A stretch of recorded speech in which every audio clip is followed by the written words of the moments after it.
All right, guys, I am back with my buddy Marian Sell, who of course is a professional photographer. This man takes absolutely fantastic photos. Seriously. Thank you. Yes, really, really good photos.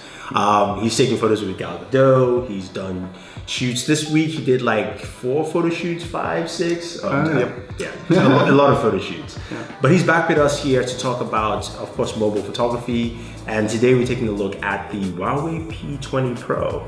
Yes. This is a camera that you spent some time with using. Yeah. And first question, like, what did you think about the phone as a camera? So I think it is actually a really good tool. It's a fun camera. I went right into it without reading any instruction manual. It was very obvious. I gave him no instructions. Yes, and I didn't really go through like the menu or like look into the preferences very much. I just went ahead and started taking photos. And I have to say they look fantastic. Like the camera feels very natural for somebody who's used to being around cameras. I mean in the same manner as other mobile phones do, but this one has a professional feel to it. And the lenses and the sensors are made by Leica, which is a very well-known German camera brand. It's actually really fun to use this phone. But you're going to take a closer look at some of the things and what you like, and maybe some of the things you didn't like with the P20 Pro. All right, so this photo here, we made it to the beach. I took the phone out of my pocket and took a portrait of her, and just to see what happens if I just don't do anything, just hit the photo mode, hit the trigger and see what happens. So what happened is, I like the skin tones of her. I think that's really well achieved. The quality, the sharpness, all of it looks pretty great. The sky becomes very, very blue, and I believe that it is some artificial intelligence thing that's embedded into the phone where if you just hit the button, the phone tries hard to make the photo look appealing to an untrained eye, I would say. So for me it is a little bit too colorful and too punchy, but maybe for somebody who just takes the phone to take random snapshots, it might actually make his photo look nicer to him. Strolling around on the beach trying to find things that I can take photos of. And so I found this couple and I took a snapshot. I was just walking by, so I didn't really aim. I didn't want to be a stalker. So I took this photo also with a regular mode, and looking at it now, I think it looks very sharpened. That's unfortunate. So this is the 100% view. If you went even closer now, you would recognize that the bird, for example, has like a distinct white line around it. So is the digital camera trying to give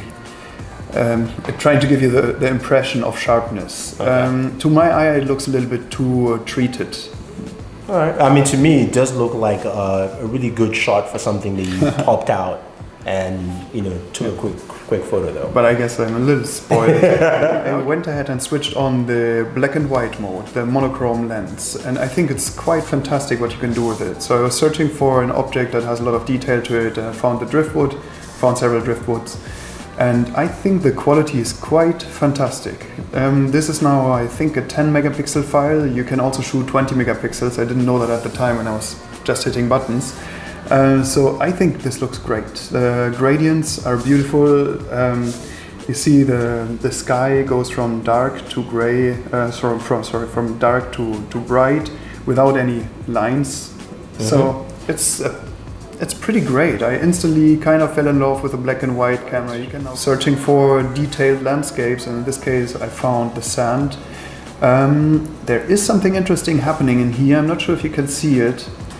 I only realize now that there's a sharp edge inside this, where the bottom of the image is sharper than the top. I don't know I don't know where it comes from. There is a lot of detail inside this file. It's a JPEG. I did not shoot raw. This is him in his Navy SEAL days, Exactly. About to hop into the water. So kite surfing. This is a backlit scenario. So I think the camera handles it pretty well. The exposure, I think, is good. It makes it look more dramatic, to be almost silhouetted. And I think trying to push now to see what information we have in the shadows. Well, wow!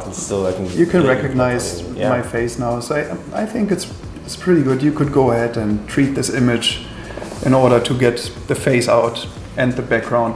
Keep it dramatic. I'm very curious to see what happens if you shoot a 40 megapixel photo with a small lens and a small sensor. So first things first, I think it's quite impressive how much you get out of the small sensor. It's really, I have to say, I'm impressed. But now maybe also that's a factor why it's a small lens with a very big sensor behind it. So you really get the idea of that you have a small lens there. And you get this blur to the side of the frame, which maybe you wouldn't see it if it was shot in 10 megapixel mode, but now you've got a lot of detail, so it becomes very apparent that the lens is not as good as it should be for this size sensor. Okay. I couldn't say that it's a perfect file, like 40 megapixels is a big word, and I think I'm curious to see how this compares, for example, to a shot that is taken with a 35mm size sensor at 40 megapixels. Okay. All right, and then we went ahead and went into the night mode, and that's actually a very interesting thing because you can shoot ambiances that seem to be too dark to take a photo of. And I want to say I'm impressed because I'm used to this environment. When I want to shoot a high quality photo of a dark environment, I get the tripod and put the camera on the tripod, shoot like 3-second exposures or whatsoever, do a lot of things in order to make this work. Another just random snapshot in the street, it's quite impressive. The things you get out of an environment that is actually too dark to take photos in, it is quite amazing. I want to say I'm impressed of this sensor. Every now and then I end up taking photos of my cats, but well, in this particular case, it is a black cat and it is an environment that looked to my eye like complete darkness. It is really amazing. You see still a lot of detail, especially with that. Yeah, you can see the eyes. You see actually the big windows in the background. You see them. They're now overexposed because the foreground is so dark that the phone put a lot of effort into catching like as much light as possible. So it is actually night. This has been taken at I think 11 o'clock in the night. It catches all of the city lights that are being reflected in the clouds. Yeah. So, and then I did this shot of a building. Once again, in what I would call proper night time. It is amazing how much detail you can see. Actually, there's a person watching a movie, and you feel like you could almost go ahead and read the subtitles. Yeah, and definitely. So the night mode does 10 megapixel files.